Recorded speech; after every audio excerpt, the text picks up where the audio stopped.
কাজ আর চিন্তা কাকে বলে তাকে জিজ্ঞাসা করো যে মা 2-3টা বাচ্চা আর সংসার একা হাতে সামলাচ্ছে। ফেসবুকে একটা পেজ চালানো খুবই কষ্টসাধ্য ব্যাপার। একেতে তো জাকু মামা ফেসবুকে রিচ কমিয়ে দিয়েছে, তার উপর কিছু লোক বলে আমি নাকি রান্নার ভিডিও দিই। কি এক যন্ত্রণা বলেন তো। একেতে তো জাকু মামা ফেসবুকে রিচ কমিয়ে দেওয়ার কারণে ভীষণ যন্ত্রণায় আছি, তার উপর আবার কিছু লোকের এসব কথাবার্তা আমি নাকি রান্নার ভিডিও দিই। আর রান্নার ভিডিও তো কোনো খারাপ কিছু না রে ভাই। আমার সকালবেলা ঘুম থেকে উঠেই 1 কাপ চা করার জন্য রান্নাঘরে আসতে হয়। আমার বাচ্চা যে খাবার খাবে সেই খাবারটা তৈরি করার জন্য আমার রান্নাঘরে আসতে হয়। তার উপর আমার ফ্যামিলির সব সদস্যদের জন্য খাবার তৈরি করতে রান্নাঘরে আসতে হয়। আর এটা তো খুবই সাধারণ একটা ব্যাপার। রান্না বান্না নিশ্চয়ই কোনো খারাপ কিছু না, সবাই তো রান্না বান্না করে। পার্থক্য শুধু এইটাই যে আমি ফেসবুকে সেটা দেই, কারণ আমি যা করি সেটা আমার শেয়ার করতে সবার সাথে ভালো লাগে। আসলে বর্তমানে আমি যা করি সেটা হইতেছে রান্নাঘরে রান্না বান্না আর আমার বাচ্চাদের দেখাশোনা করা। আর একটা সংসার সামলানোর জন্য যে পরিমাণ কাজ আর চিন্তা থাকে সেটা আপনি কোনো মাকে জিজ্ঞাসা করবেন যে কিনা 2-3টা বাচ্চা আর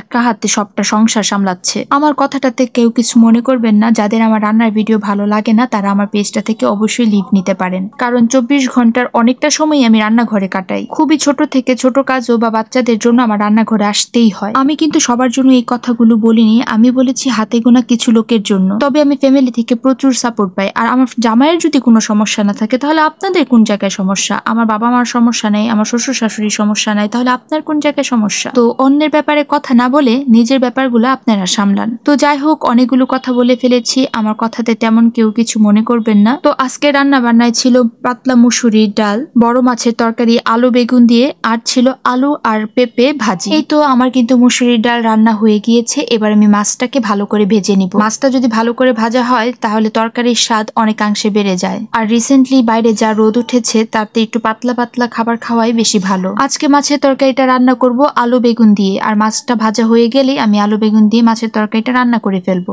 আচ্ছা, এবার বলুন তো আমার ভিডিওটা কারা কোন জায়গা থেকে দেখছেন অবশ্যই আমাকে কমেন্ট বক্সে জানাবেন। আর আমার ভিডিওটা ভালো লেগে থাকলে একটা লাইক আর কমেন্ট করবেন অবশ্যই। আর কারোর মনের সাথে যদি আমার কথাগুলো মিলে যায় তাহলে অবশ্যই আমার ভিডিওটা টাইমলাইনে শেয়ার করে রাখতে পারেন। এই তো কথা বলতে বলতে কিন্তু মাছের তরকারিটা হয়ে গিয়েছে। একদম আলু বেগুন দিয়ে পাতলা মাছের ঝোল করেছি, মুসুরির ডাল। এবার আমি করে নিব আলু পেঁপে ভাজি। আলু পেঁপেটাকে একটু হালকা সিদ্ধ করে নিয়েছি, আর তেলে কালো জিরা কাঁচামরিচ আর পেঁয়াজ দিয়ে দিয়েছি। আলু পেঁপে ভাজিটা আমি একদম কাঁচামরিচে করব, কোনো প্রকার মরিচের গুঁড়া ব্যবহার করব না, তাহলে রান্নাটা খুব ভালো হয় খেতে। এই তো আলু পেঁপে একটু হালকা সিদ্ধ করে নিয়েছি, আর সিদ্ধ করে জলটা ফেলে দিয়েছি। এরপর হলুদের গুঁড়া দিয়ে দিলাম। তারপর আলু পেঁপে গুলোকে লাল লাল করে বেশ কিছুক্ষণ ভেজে নিব। আর আমার কিন্তু আলু পেঁপে ভাজি একদম রেডি হয়ে গিয়েছে। তো আজকে ভিডিওটা আমার এইখানে। আমার ভিডিওটা ভালো লেগে থাকলে অবশ্যই লাইক আর কমেন্ট করবেন। আর যারা ইউটিউব থেকে দেখছেন তারা অবশ্যই আমার পেজটাকে সাবস্ক্রাইব করবেন। সো আজকের মতো এইখানেই, সবাই ভালো থাকবেন, টাটা।